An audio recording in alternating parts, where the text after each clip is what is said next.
Welcome back. Turning back to our coverage on Hurricane Beryl, and while it isn't impacting us here at home, several Utah volunteers are helping out. So joining us live in the studio to explain is Benjamin Donner with the American Red Cross of Utah. Thank you for being here. Always. Let's talk about those volunteers. What types of things are they doing in Texas? Because I know they went there just last week. They did. So whenever we have a big emergency like this, a lot of volunteers from across the country will come to that aid.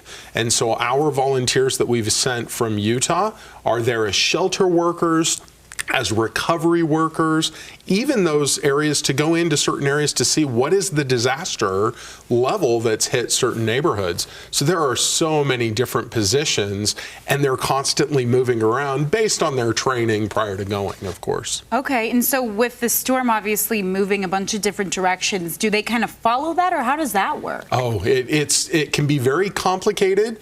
But Red Cross is an expert in that, so we're able to maneuver. So we send individuals ahead of time prior to the storm hitting landfall.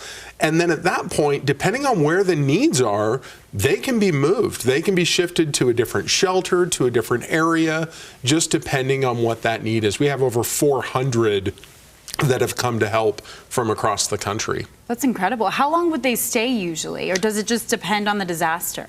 Most of our disaster responses like this, individuals will deploy for 2 weeks. Okay. That's the traditional. Some deployments, depending on, it may last a little bit longer, but after 2 weeks, that's a lot of work. You're not sightseeing, visiting, and that, so that's a lot of work in 2 weeks. I mean, and they're all volunteers. It's just so impressive. Oh, yes. The selflessness of all of them.